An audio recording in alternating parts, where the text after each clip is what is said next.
Hey, Brian Goulet of Goulet Pen Company and Ink Nouveau here, doing my very first Goulet Q&A. It's kind of informal here. I'm going to be talking a lot, and I hope you're ready to stick around for a bit of a long video. You know, I really just kind of wanted to do this to field some questions. I've been doing Mailbox Monday, which is a written, long-form kind of blog post for a while now, and probably almost close to 2 years now. I've done 50 or 60 of them, I don't remember. And basically, what that started out as is I was getting a lot of email questions, and I would, you know, it's my nature to talk and explain everything very thoroughly. So what happened was I was giving very thorough responses, and that person benefited greatly from it, but it was just that one person that benefited from it. And I was like, you know, I'm getting asked a lot of the same questions. I bet I could publish these questions and other people could read them and it would be really helpful to everybody.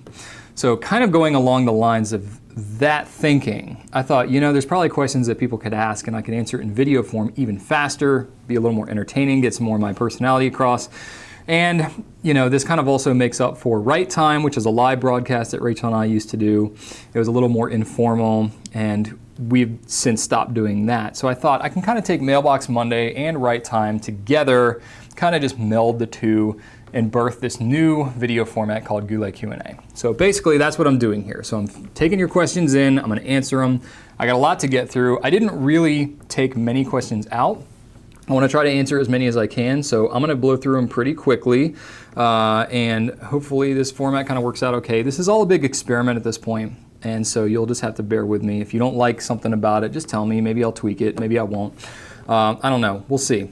I'm really kind of just came up with this idea like 3 days ago, and I'm just going to go with it. So here we go.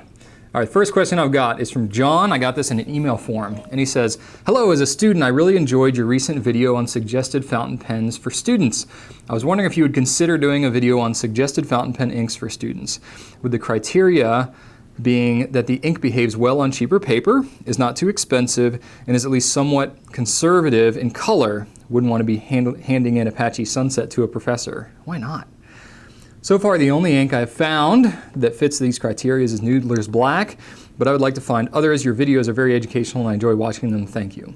Well, John, Noodler's Black is a great place to start. Honestly, you can't go wrong with that. Noodler's Heart of Darkness is another one right there. If you've already got Noodler's Black, you probably don't need Noodler's Heart of Darkness. It's another black Noodler's ink, but that performs really well on cheap paper too. It depends what color you're going for. I found Noodler's 54th Massachusetts does really well.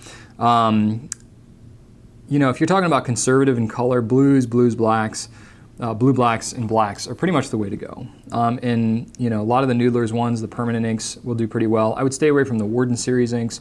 Noodlers are pretty affordable. You get a lot of bang for your buck with those. Some other ones, you know, Jerbon Pearl Noir, I guess would be pretty good. That's another black. So I guess it really depends on if you're going for a certain color. But pretty much Noodler's Black and Heart of Darkness are the first ones that I go to. So, hope that helps. Doug emailed me and said if you had to pick only three red inks, which ones would they be? You're interested in 1, a true deep red color, not dark red, and 2, performance/value. I've already purchased a Lamy bottle of red, which is anything but, I agree.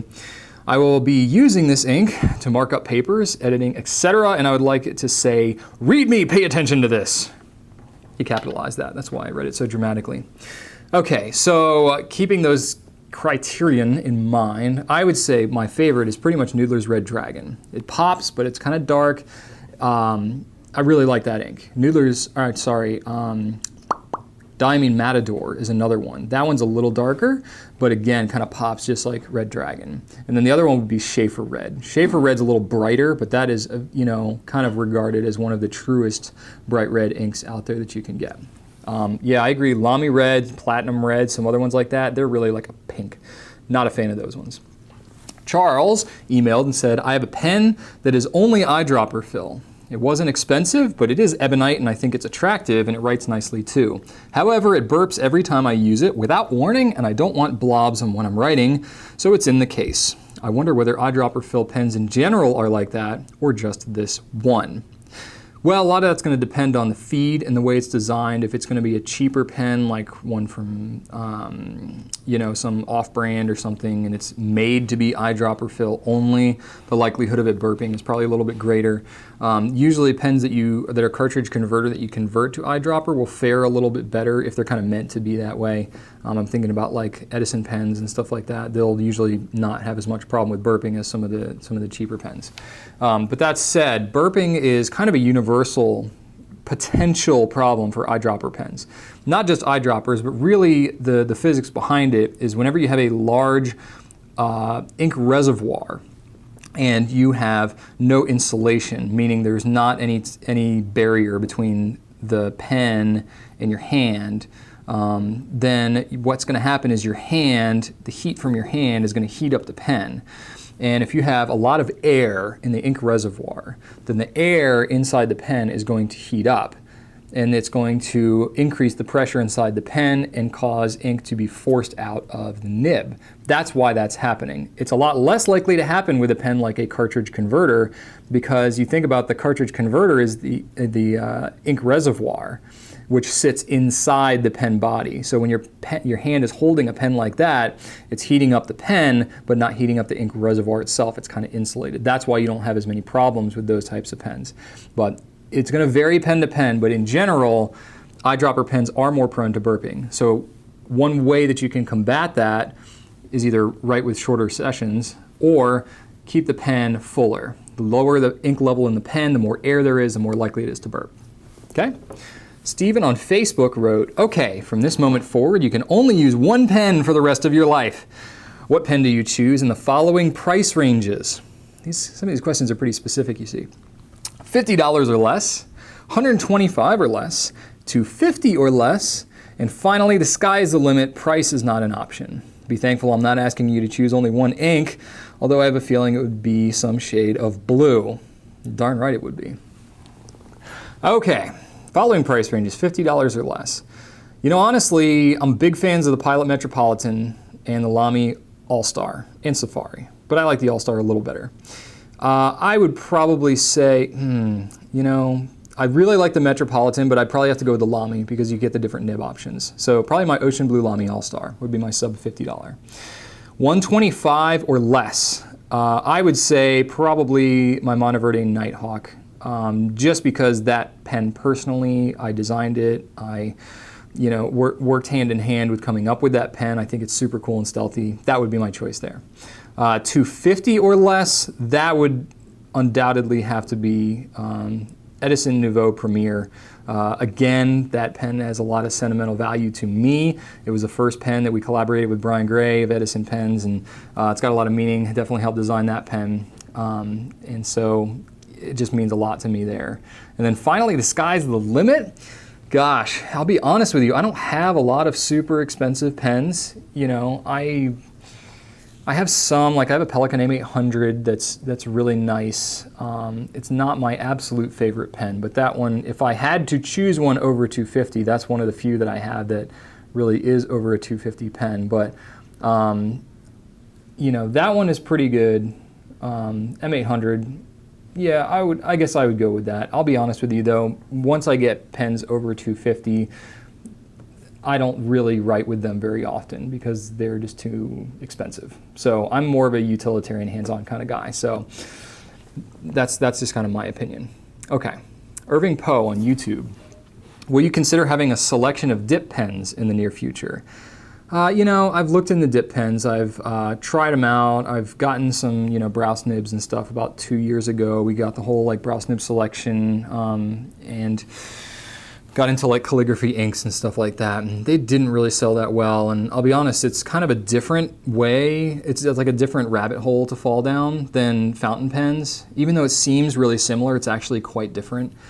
I personally just don't have as much passion towards dip nibs as I do with fountain pens. So me personally, it's probably not going to happen unless I personally get an interest, unless something like clicks in me about what dip pens are all about. Then I would probably go that route, but in the immediate future, I got no plans for it. The PSPHAKR on YouTube, a lot of the YouTube usernames are hard to pronounce, so I might spell them out. What's the best type of ink to use with extra fine nibs, and what brands of pens have the finest nibs? Well, that really kind of varies because fountain pen nibs are kind of like, you know, women's dress sizes. It kind of varies by brand, even though there are designations. They are kind of general and stick to the brand. But anyway, generally speaking, Japanese brands, so Pilot, Sailor, Platinum, they will be ground finer than most other brands of fountain pens. You know, that's just kind of, you know, that's kind of how they are. Those three brands actually make all their own nibs in-house, whereas, you know, more European companies tend to use companies like Bock or jowo for their nibs, actual nib companies, and then they'll adapt them for their own pens. It's not as common for every pen manufacturer to actually make all their own custom nibs for their pens, except that's what the Japanese do. So that said, what's the best type of ink to use with extra fine nibs? Really depends what your goal is. I mean, best is really kind of a general term. If you're trying to use an extra fine nib so that it doesn't bleed a lot on your paper, then you'd want to go with something like Noodlers Black or Heart of Darkness or X-Feather or something that will stay really tight to the line. Maybe you'd want to stay with something that will dry a little quicker if you are left-handed and you're trying to use an extra fine so that it will not smear as much. So you may want to go with one of the quicker drying inks, maybe a fast dry like Noodlers or Private Reserve one. That's I guess, given the nature of the question, that's about as well as I can answer it there. Skateboard Jaw on YouTube said, will you do a Goulet inside look video? You could show us around the office and the steps you take to send your products, etc. I've got something like this in the works. I'm a little paranoid about showing exactly how things are done around here, just because I know that I have a lot of other retailers and competitors that watch me pretty closely and want to know how I do things. But definitely we have something like this that we will be working on in the future. You know, we're going to be showing a lot more. I mean, you saw, if you saw our newsletter message that we just did a couple days ago, you know, we showed Alex, Katie, and Rachel. So we're introducing you a little bit more to the rest of our team. We're going to be doing more stuff like that and a little bit more about how the Goulet magic happens here in the future. Alec Johnson on YouTube, what's your favorite ink and pen combo that is not Liberty's Elysium and the Pilot Custom 74? Well, Alec, you obviously followed me a little bit. You know I'm kind of a sucker for that. Okay, favorite pen ink combo that's not Liberty's Elysium or Custom 74. So I'm going to knock both of those out. I really like the Pilot Metropolitan. I usually keep that inked up either with Diamine Red Dragon or Diamine Ancient Copper, just because I really kind of like those two colors, and especially in that nib size. I'm also a fan of the Platinum 3776 or Platinum President with a medium nib with Diamine Majestic Blue. Really like Diamine Majestic Blue. It's that dark blue, but it's got kind of a reddish sheen to it. It's really kind of cool. I really like the saturated colors. And then I'm also a fan of the Lamy 2000. I usually keep that inked up with like a Lamy Turquoise or maybe a Pilot Iroshizuku Konpeki, something like that. I really kind of have a thing for blue, don't I? Oh well. Okay, Wallace Grover on YouTube. Noodlers looks to be the most popular fountain pen ink brand, but I've read it's not so well behaved and high maintenance, which shied me away. Have you found it to be any more problematic than other brands? Okay, so I get asked this a lot. Noodlers is a very popular brand, and it has a lot of colors with far more diverse ink properties than any other brand out there. So to speak generally about the entire, really about any brand, but especially Noodlers, and to say Noodlers is this or it performs this way, you really can't do that because the inks are so different. They've got fast drying inks, they've got permanent inks, they've got invisible inks, they've got whiteboard inks, they've got you know, all different kinds of properties.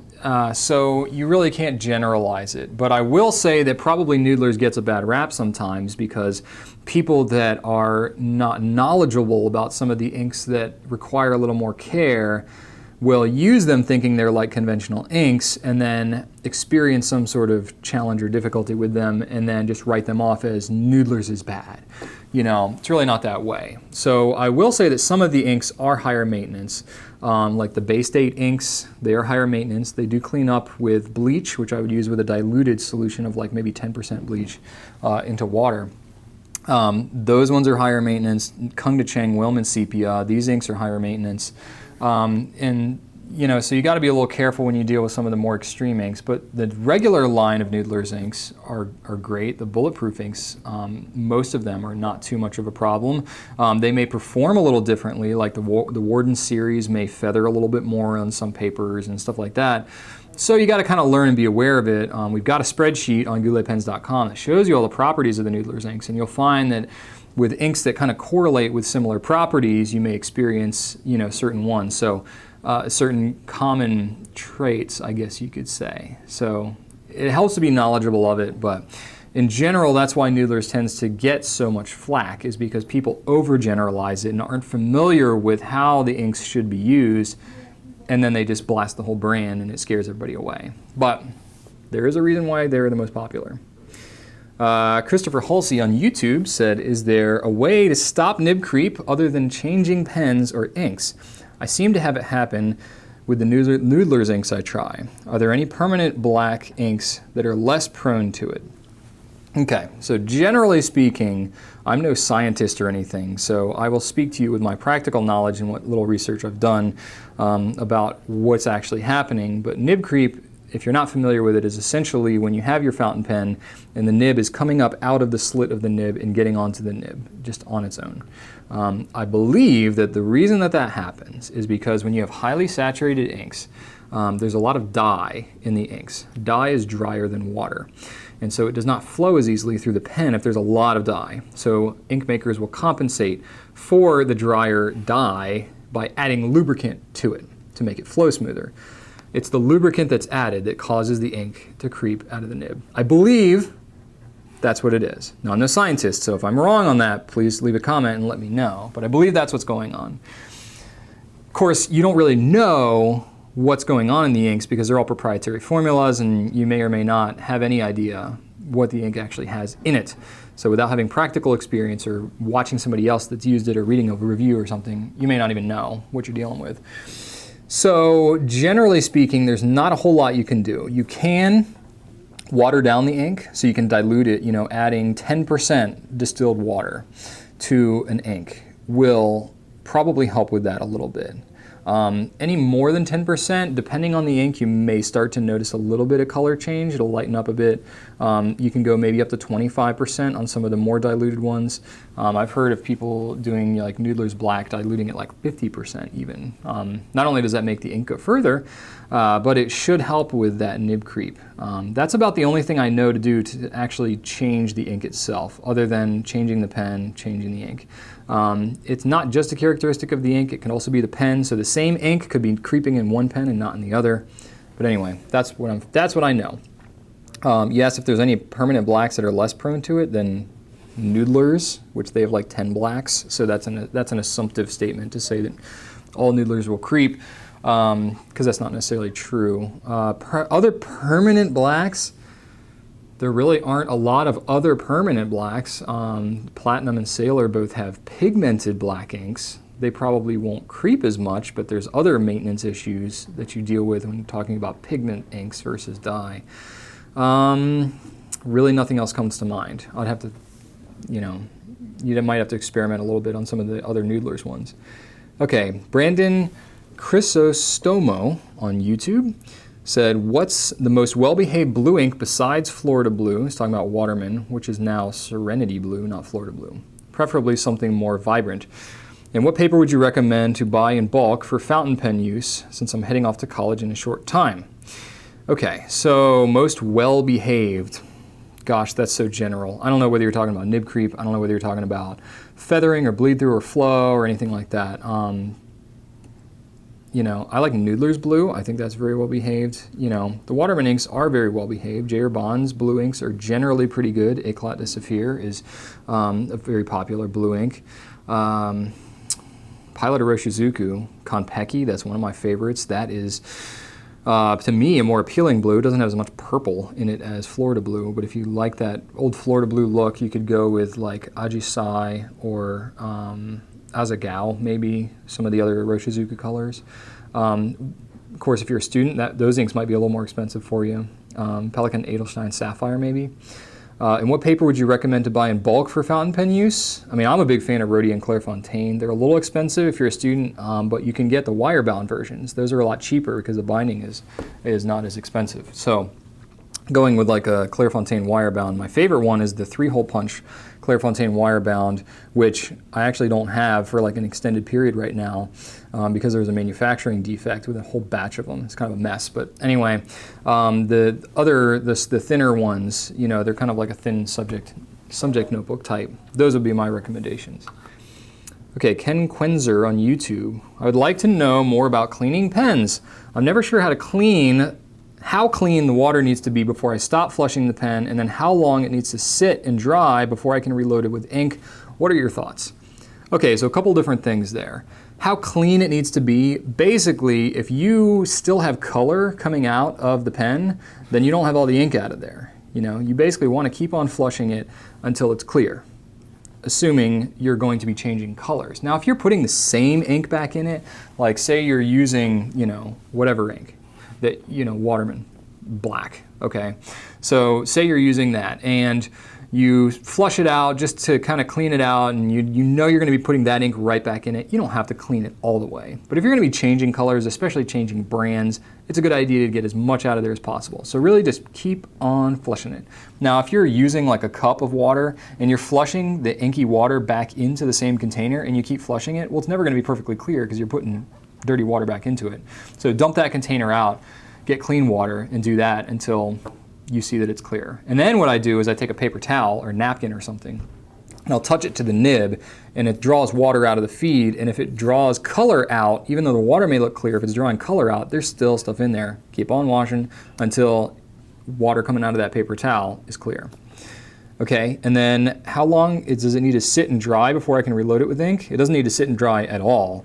In fact, if you're just using regular tap water, you probably don't want it to sit and dry because whatever minerals and stuff might be in your water, if you let it dry, the minerals are going to stay behind, and that's going to build up in your pen. So keeping it wet is actually a little bit better.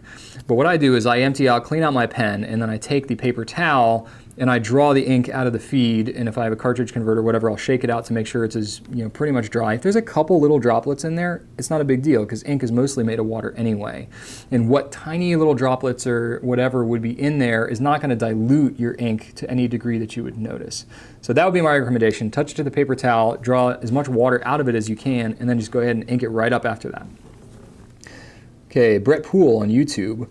Why do you only sell your current selection? Do you have plans on branching out into different brands like Visconti or Mont Blanc? Also, would you consider a pen refurbishing or trade-in model? Okay, so that's like several questions in there. Basically, why do I sell what I sell? Well, a lot of it has to do with what do I have experience with. I am an enthusiast as well as a retailer. So usually my process for actually carrying a brand will be, let me buy it, try it for myself, use it. If I like it, if it seems to be a good value to me as an enthusiast first, then I'll get behind selling it. I don't carry something if I don't believe in it. So that's kind of my first check. Now, brands like Visconti, Mont Blanc, Faber-Castell, some of these more expensive kind of premium brands, they may have their own rules about who they want to carry. Some of those more premium brands, they may want you to be an established brick and mortar store before you carry their brands. We're an online-only store here, so I don't qualify in their eyes necessarily for who they want to represent their brand. So there may be a brand that I am interested in pursuing, but they don't want me to carry their stuff, or they just never get back to me, or they're too busy to give me the time of day. Whatever the case is, I'm not saying that's the specific case for any of these ones that are named, but that's kind of what's going on. So if I want something, I will go after it, and if they respond, then I will carry it. If they don't respond, I will keep on asking them and try and wear them down. And regarding would you consider a pen refurbishing or trade-in model? Not really. That's really a different way of doing business than I currently do it, and I view it as a diversion. I've got a great thing going on with the way we run a company now, and I'm not so interested in doing trade-ins because it's a whole different way of doing things. Not to say it couldn't ever happen, but it's not on my radar. Okay, Burke-Billatim on YouTube. Probably pronounced that wrong, I'm sorry. What are your opinions on left-handed nibs? Okay, well, I'm right-handed, so I can't give you a pure opinion on left-handed nibs from my own personal experience. Katie, our admin, is left-handed. I've had her test out the left-handed nibs. There's not a ton of them out there. I know Lamy has a left-handed nib that we've carried here. And generally speaking, from her opinion and the feedback I've gotten from other lefties that have used left-handed nibs, using a left-handed nib is not like a universal, oh, this works better for every lefty. I mean, what's interesting about lefties is they've got many different ways of holding pens. Right-handed people, you may hold them with like a 3-finger or 4-finger, but you're generally not doing a hook hand or doing like crazy different things and turning the paper all kinds of crazy ways like you would with lefties. And what's interesting was talking to Katie about like why are lefties like hook-handed or side or under or turning the paper and writing up and down. Like there's all these different ways that lefties will accommodate fountain pen usage. And she said a lot of it had to do with school desks. And if you know, school desks were made pretty much for right-handed students.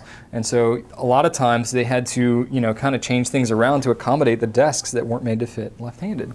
Or they just weren't given the attention from the teachers about how to write properly like they were with right-handed students.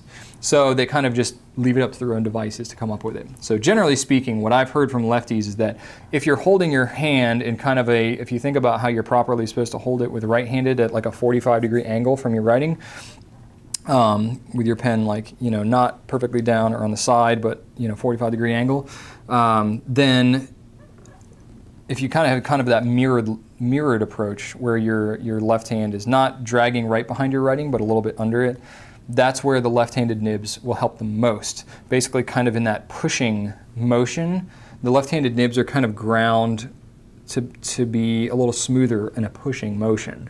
That's the whole point. And the Lamy ones are ground to about a medium point. It's only one left-handed size they have. So the jury is out still on whether left-handed nibs are necessary or even that relevant, but I've heard basically that it can be helpful for some lefties. Okay, Jael Thompson on YouTube. Will you consider making a set of Goulet nibs for the Pilot pens, specifically nibs that will fit the Pilot Metropolitan, Plumix, Penmanship, Cocoon, and Prera?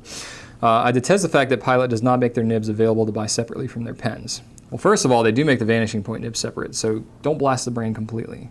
They're better than most. Okay, but the Metropolitan, Plumix, Penmanship, the Cocoon, which is the Metropolitan here in the U.S. I think it's the Metropolitan here in the U.S. I don't remember. The Cocoon is not a U.S. pen in the Prera. So those all use the same nib. So it's really just that nib you're talking about here. No, I'm not going to have anything for that because Pilot makes their own nibs and it's got these wings and it's made in a very specific way that only Pilot makes them. So unless Pilot decides to make their own nibs, it won't work. It won't fit. So I have had somebody that took a number 5 nib, like a number 5 Edison nib, and jammed it into their Pilot Metropolitan, and it worked. Not necessarily what I would recommend, but you know, basically you got to stick with their nibs. Sorry.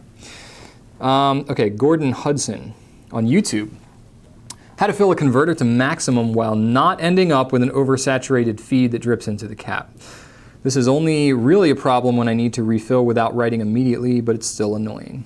Okay, so if you're filling the converter to the max, basically what you're doing is if you do an initial fill, you'll have a little air bubble at the top. But if you dump it all out and fill it again, or maybe turn it upside down to expel the air out and then fill it all the way, your pen's gonna be completely full, your feed's gonna be completely full. And I guess what you're talking about is after you do the filling, you'll have so much ink in there that some of it will come out and get in the cap. I guess that could happen in certain situations. What I would do is either expel a little bit of ink back out and then suck it back up so that any ink that's in the feed would get back up into the pen. So you'd essentially be dripping out like 3, 4, 5 drips and then draw it back so that the feed is more empty. Or you could take a paper towel or something to it, touch it to the nib to draw out some of the ink there and then suck it back up. So that would be a couple different ways to do it. Kevin Elliott on YouTube, you say, do the TWISBI minis now come with jowo nibs or are the nib makers still unknown? I believe they're jowo now. There's a lot of back and forth that happens with some of the TWISBI stuff, and never 100% sure what they are, but I believe they're all jowo. Walter on Ink Nouveau. Questions on nibs. You've mentioned in the past that Pilot nibs are finer or smaller than German nibs. In fact, I just mentioned it earlier in this video. So a Pilot medium nib might be more like a German fine nib. Yeah, more or less. So can you tell me how the TWSBI nibs fit in here and the Goulet nibs? If I have, say, a Lamy medium, what would I order in TWSBI and in Goulet nib size to be equivalent? Okay, well, Goulet nibs are made by jowo in Germany. And TWSBI nibs are made by, most of them are made by jowo in Germany as well. So I don't know if they're the exact same nibs, but I believe they're pretty similar as far as like how they're tipped and stuff. So they're going to be pretty similar. The thing that you will want to do is go and check out the Nib Nook on gouletpens.com. That is a tool that we've set up where I've done writing samples with every pen and nib that we have in our store. And I do a sample on a Rhodia number 16 dot pad with Noodlers black to try to show you how the nib sizes will vary within each pen model and then from pen to pen. So if you're asking about the TWSBI, the Pilot Metropolitan, and the Goulet nibs, those are all in the Nib Nook. You can go and you can look at them and compare them to each other. But generally speaking, if you like a Lamy medium, that's going to be pretty similar to a TWSBI medium and a Goulet medium because those are all German-made nibs. They're all going to be pretty close. But in general, I've found that with like Pilot and most of the Japanese companies, the extra fine and fine nibs will be about one size smaller than the German nibs. The mediums usually are somewhat close. Some of the medium nibs are finer than some of the others, but then the broad nibs actually end up being about the same across most brands. So it really kind of depends. That's where the Nib Nook really helps. Forgive me, I'm going to take a sip of water here.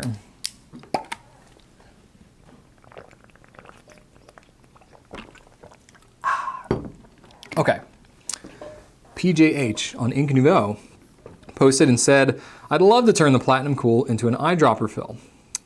You said you didn't recommend doing it in long term because of the potential for corrosion of the metal parts in contact with the ink. That is correct. Is there anything I could coat the metal parts with, silicone grease perhaps, or paint, to keep them from corroding? Are there some inks that would be less corrosive than others? He asked a couple other questions, but I'll answer those ones first. Generally speaking, I would say probably not, because whatever you coat it with is going to kind of mix with the ink anyway. Silicone grease maybe, but you'd have to get like a perfect even coating, and that might be kind of tough, especially if you're using it with a converter at any point. Like basically anytime you fill the pen or clean it out, you would need to reapply the stuff in a very even coating. I would say generally it's probably just not a great idea to try coat it with anything, but you know, you're more than welcome to try it.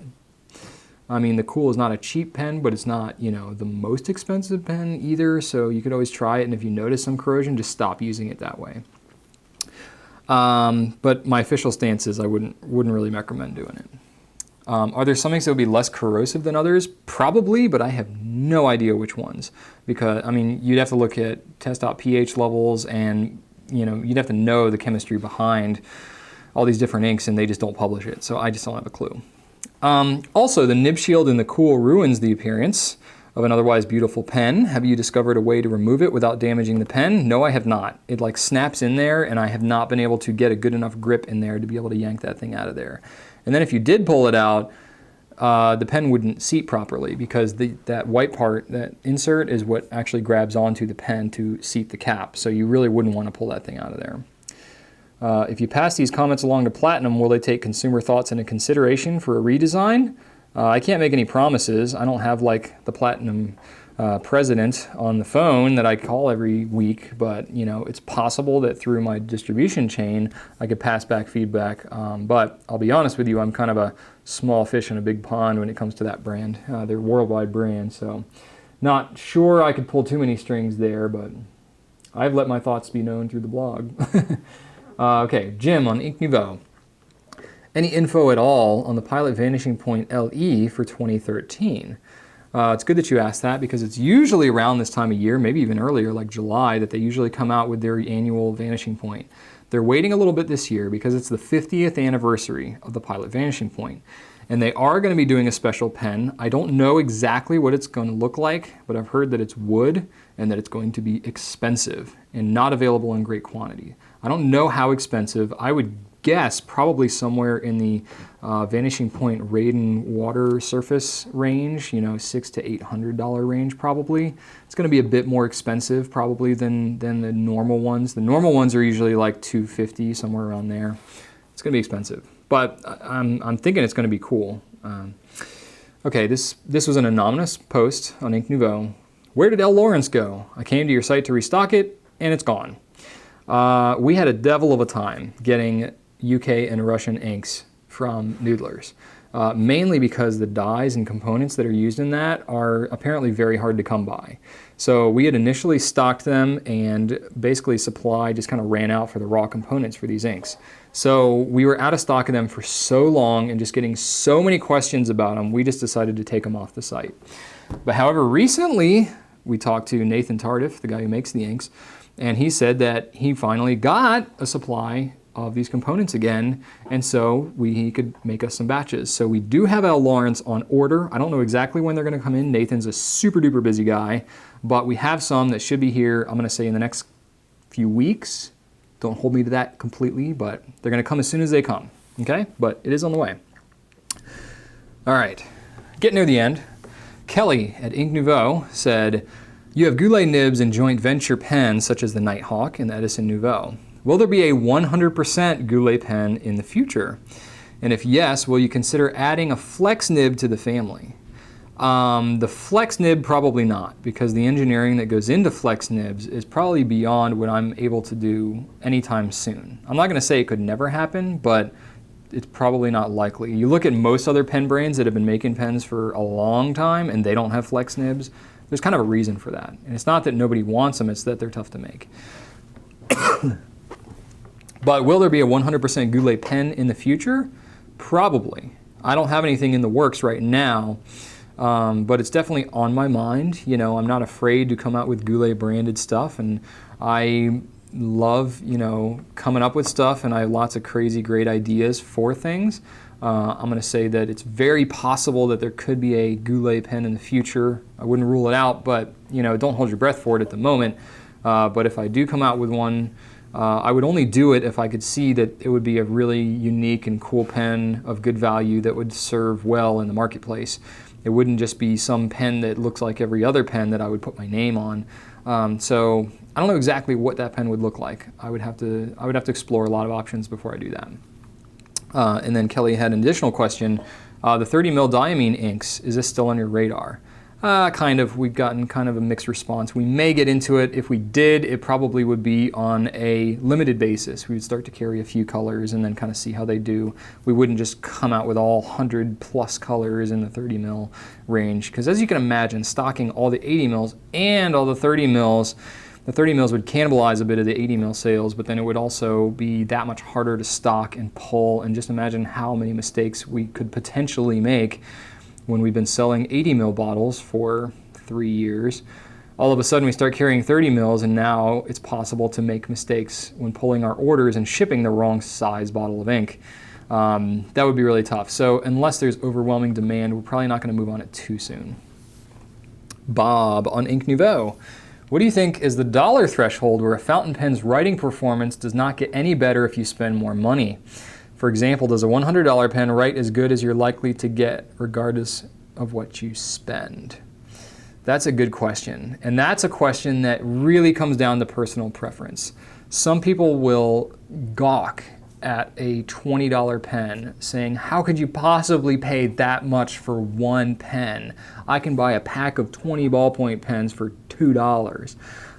Other people will say, you know, oh, it's a $1,000 limited edition pen? Okay, that's cool. I can have that in my collection. I'll take it. You know, it really just depends on how much you're into pens and what you see as a value for the pen. But your question, Bob, was dollar threshold where a pen's writing performance does not get any better.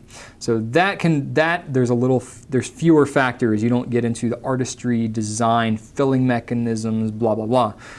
Performance, I think more writability, usability, reliability, that kind of thing. Maybe the filling mechanism might come into play on that one. I shouldn't have lumped that with the other one that's not as important. But okay, so it'll vary. For some people, the Lamy Safari or the Pilot Metropolitan is as good as it gets, and they don't see justifying spending any more money than that, or maybe the TWISBI, or something like that.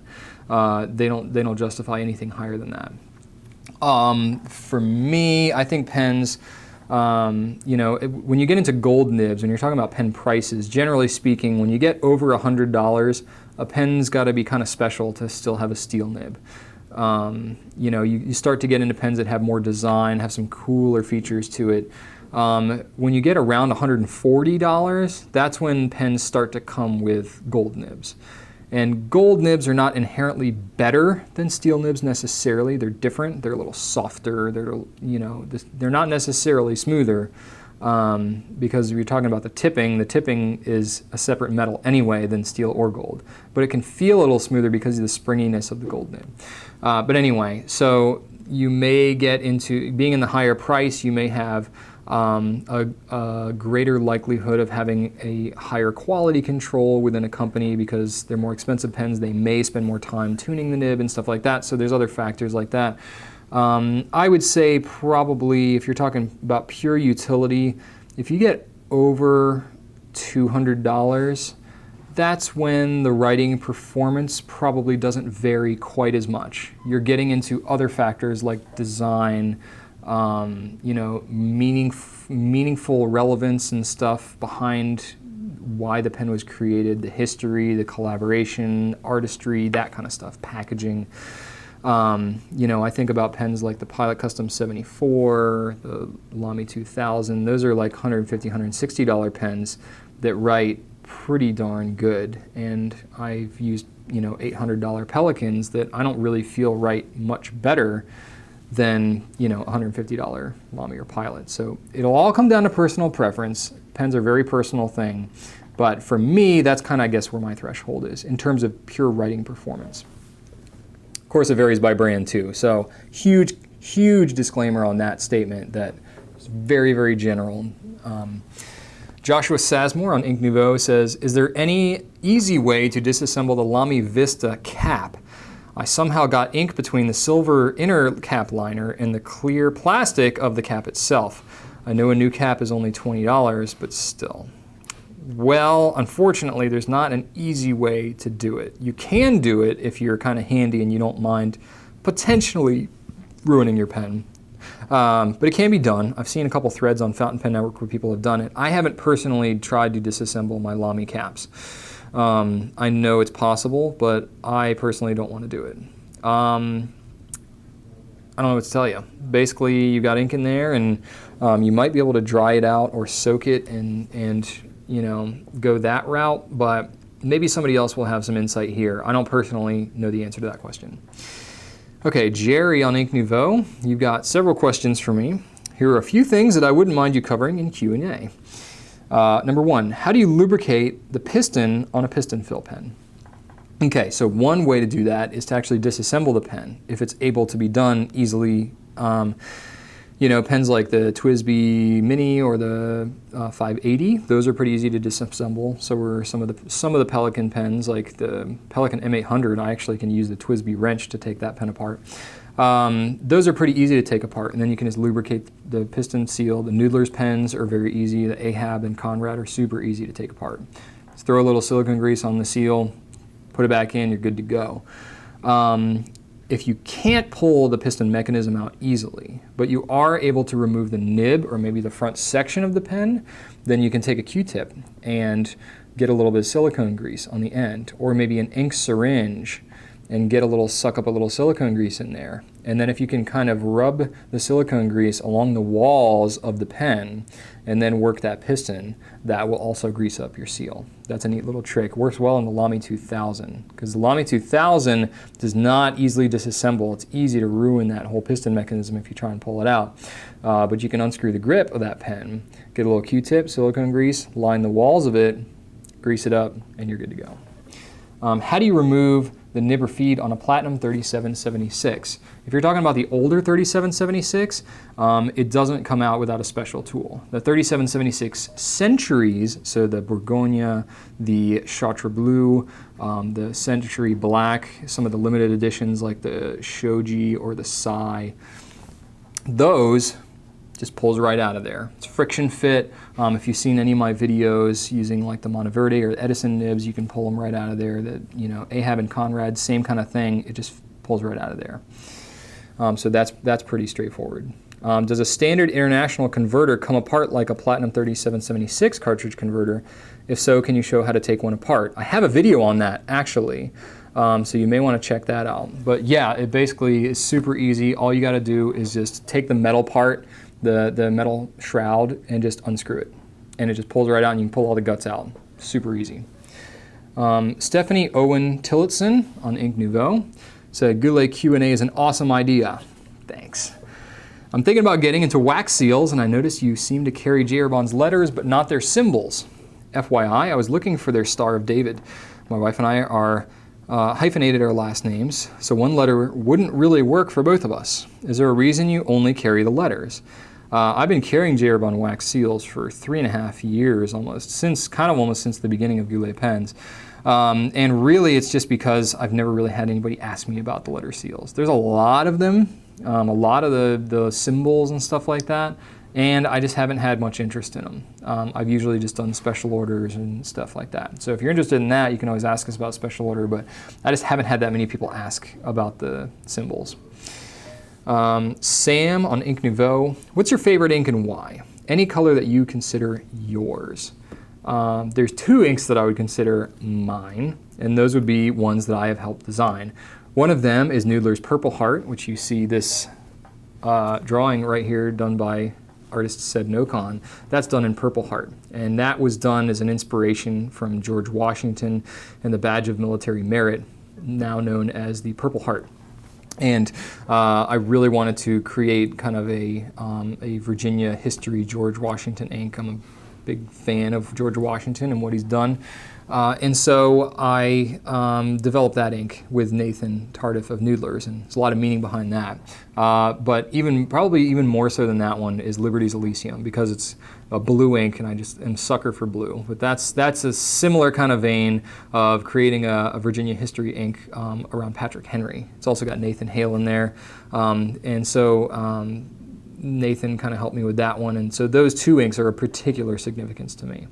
And to wrap things up, I got one last question from Arnim Summer on YouTube. Which ink does the world still lack? That's a great question, because oftentimes when I talk to people and I say, yeah, we carry about 600 inks, give or take, on my site, they're like, 600? How could there possibly be that many? I'm like, yeah, there's about 50 different blacks. And it's like, why are there so many black inks? You know, and it's true. What ink does the world still lack? Well, you know, that's gonna vary, but there are some that people have said, like a good bulletproof, you know, purple or green, you know, getting into some inks with very specific properties. You know, you could get other colors of whiteboard inks and stuff like that.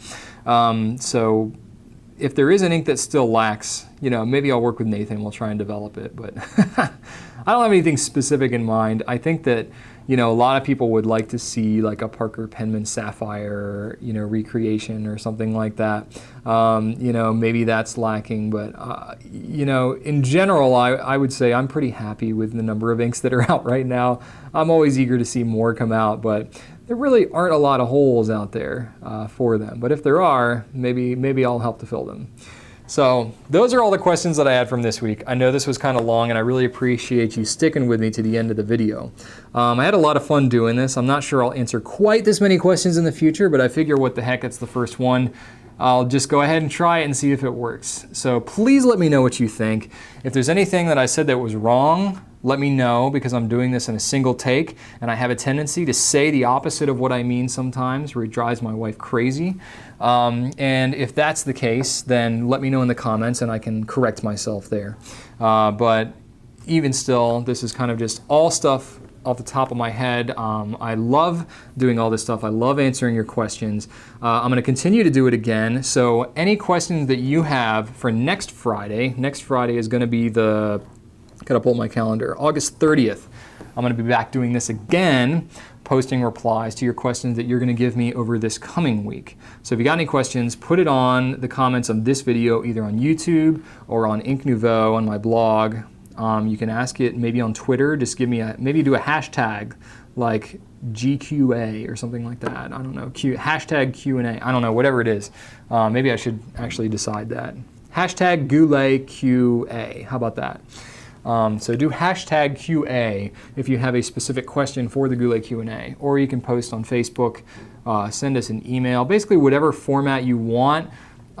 Just specify that you want it to be for the Goulet Q&A, and I will try to incorporate it in there. Perhaps in the future I might look to do themes surrounding, maybe if I want to focus on inks, or if I want to focus on flex nibs or something like that. I might theme the Q&A week specifically on that. But we'll see how this goes. I'm going to do the first few, just kind of feel it out and just answer random questions, and then we'll kind of see how it goes. So thank you so much. I really appreciate you watching this and giving up your time to spend with me. Please let me know what you think in the comments, and thanks for watching me, supporting my company, supporting my store. I love what I do, and I'm happy to do it for you. That said, have a wonderful week, and right on.